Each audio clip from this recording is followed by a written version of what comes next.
परमात्मा को विभिन्न धार्मिक और दार्शनिक परंपराओं में अद्वितीय, अनंत और सर्वशक्तिमान रूप में वर्णित किया जाता है, जो सृष्टि का कारण है और ब्रह्मांड के कण कण में उपस्थित है।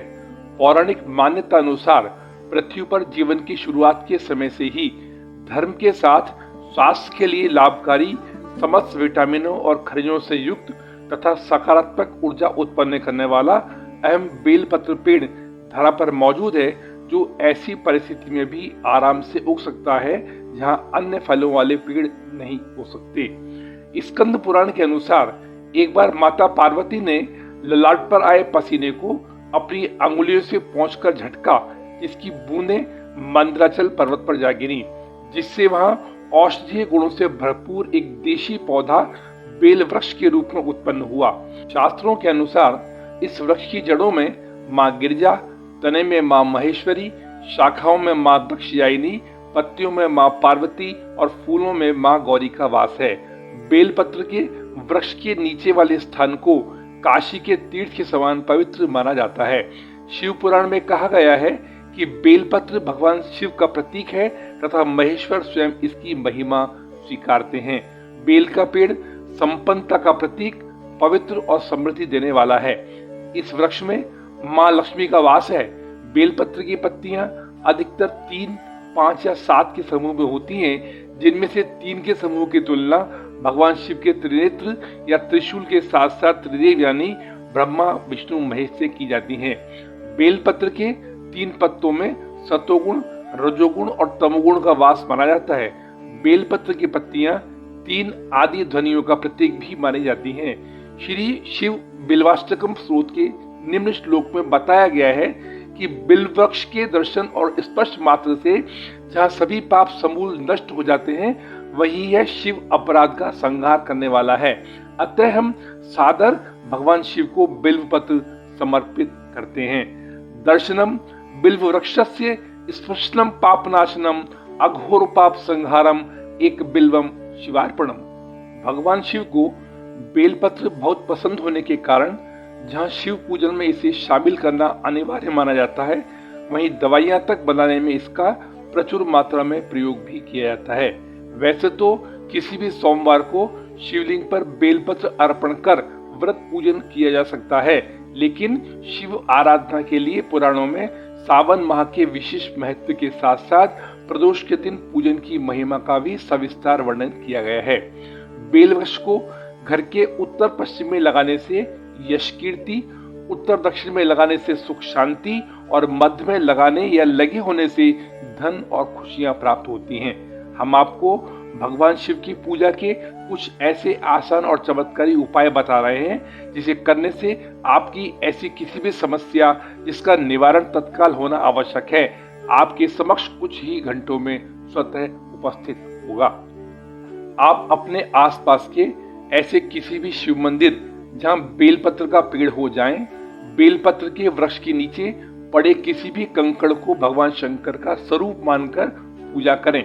इस कंकड़ पर आप एक चावल या मूंग का दाना चढ़ाएं, साथ ही जल अर्पित करें और भोले बाबा से शीघ्र अपनी समस्या पूरी होने की दिल से प्रार्थना करें। ऐसा करने से भगवान शिव की कृपा से आपकी समस्या 2-3 घंटे के भीतर समाप्त हो जाएगी। सनातन धर्म में पेड़ पौधों को देवताओं के रूप में पूजा जाता है। तुलसी, नीम, बरगद, अकुआ, शमी, बेलपत्र आदि कई ऐसे पौधे हैं जिनमें देवी देवताओं का वास माना जाता है। अतः अगर आप अपने जीवन में सुख समृद्धि चाहते हैं, इसके लिए बेलपत्र के पेड़ के पास घी का दीपक जलाते समय पुरुषों को ओम नमः शिवाय तथा माता बहनों को केवल नमः शिवाय मंत्र का जाप करना चाहिए। धर्मशास्त्रों के अनुसार ओम के उच्चारण से विरक्ति यानी वैराग्य आता है। हमारी माता बहनें परिवार के संचालन की मुख्य कड़ी होती हैं, इसलिए महिलाओं में वैराग्यता नहीं आनी चाहिए। बंधुजनों, वैसे तो आयुर्वेद की दृष्टि से बेलपत्र के अनेक फायदे हैं, जिनमें से आपके उत्तम स्वास्थ्य की कामना के साथ हम कुछ उपाय साझा कर रहे हैं, जो आपके स्वस्थ और खुशहाल जीवन के लिए रामबाण साबित हो सकते हैं। बेलपत्र कई स्वास्थ्य समस्याओं के लिए फायदेमंद है, क्योंकि इसमें उपस्थित पोषक तत्व जैसे vitamin A, vitamin C, vitamin B1, vitamin B6, vitamin B12, calcium, potassium, riboflavin तथा महत्वपूर्ण फाइबर प्रचुर मात्रा में है। बेल के पत्ते का सेवन सुबह बासी मुंह अर्थात खाली पेट करने से ये हमारी सेहत के लिए वरदान है, क्योंकि बासी मुंह शरीर पोषक तत्वों को आसानी से अवशोषित कर लेता है। बेलपत्र में एंटीऑक्सीडेंट गुण पाए जाते हैं जो हार्ट अटैक से बचाने के साथ साथ हाई ब्लड प्रेशर का खतरा भी कम करते हैं। बेल के पके हुए फल के रस में थोड़ा सा घी मिलाकर पीने से दिल की बीमारियां दूर रहती हैं। मुंह में छाले होने पर भी रोज सुबह खाली पेट बेलपत्र का चबाकर सेवन करना लाभदायक होता है।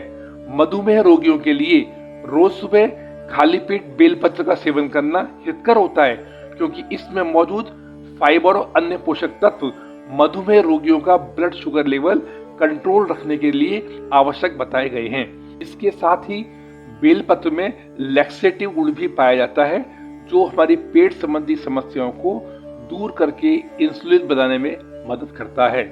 बेलपत्र विटामिन सी का अच्छा स्रोत होने के चलते इम्यूनिटी को मजबूत करने में कारगर है तथा इसके सेवन से सर्दी नमक रक्त वाहिकाओं की बीमारी में आराम मिलता है। पौराणिक मान्यता के अनुसार संपूर्ण ब्रह्मांड अत्यधिक दयालु शिव में समाहित है, जिनका कार्य ब्रह्मांड का विनाश करना है। जब समुद्र मंथन के बाद विष निकला तो सभी देवता और जीव जंतु इसके प्रभाव से व्याकुल होने लगे। दसों दिशाओं में हाहाकार मच गया। तब देवाधिपति शिव ने सृष्टि को बचाने के लिए हलाहल विष को अपने कंठ में धारण कर लिया, जिसके प्रभाव से उनका कंठ नीला हो गया, उनका पूरा शरीर बेहद गर्म हो गया तथा आसपास का वातावरण भी गर्म होने लगा। अतः देवताओं ने विष के प्रभाव को कम करने के लिए मृत्युंजय को बेलपत्र खिलाना शुरू किया तथा शीतल रखने के लिए उन पर जल भी अर्पित किया गया। फलस्वरूप काशीनाथ के शरीर की गर्मी धीरे धीरे शांत होने लगी। ऐसी भी मान्यता है कि तभी से जटाधारी शिव पर जल और बेलपत्र चढ़ाने की प्रथा शुरू हुई। भगवान शिव को बेलपत्र चढ़ाने से जुड़ी एक और प्रचलित कथा अनुसार माता पार्वती भगवान शिव को पाने के लिए कठोर व्रत करती थी। एक बार जंगल में भोलेनाथ बेल के पेड़ के नीचे बैठकर तपस्या कर रहे थे, जहां माता पार्वती उनकी पूजा करने पहुंच गईं, लेकिन पूजन सामग्री ले जाना भूल गईं। अतः माता ने पेड़ से गिरे बेलपत्रों से ही अपने आराध्य की पूजा की, उन्हें बेलपत्र से पूरा ढक दिया, जिससे आनंद स्वरूप महेश्वर बहुत प्रसन्न हुए और तभी से शिवलिंग पर बेलपत्र चढ़ाया जाने लगा। बंधुजनों, हम आशा करते हैं कि सटीकता और प्रामाणिकता के साथ सेहत से संबंधित तक बेल के पत्तों के लाभ, माता पार्वती और बेलपत्र के वृक्ष की उत्पत्ति के बीच संबंध तथा बेल की 3 पत्तियों के पौराणिक महत्व को आप समझ गए हैं और सदा की भांति आज का संस्करण भी आपको पसंद आया है। हम वीडियो के माध्यम से हमारे सम्मानीय सनातनी भाई बहनों को वही प्रेक्षित करते हैं जो हमारे गलती या त्रुटि से मुक्त निर्विवाद पैमाने पर खड़ा होता है। अतः हम आपसे करबद्ध निवेदन करते हैं कि भविष्य में भी इसी प्रकार के सटीक व प्रामाणिक प्रसंगों को सुनने और जानने के लिए कृपया चैनल को सब्सक्राइब करें एवं सच्चे सनातनी होने के नाते कमेंट बॉक्स में ओम नमः शिवाय अवश्य लिखकर सनातन धर्म को पुष्ट करने की दिशा में अपना योगदान प्रदान कर कृतार्थ करें। ओम नमः शिवाय। धन्यवाद।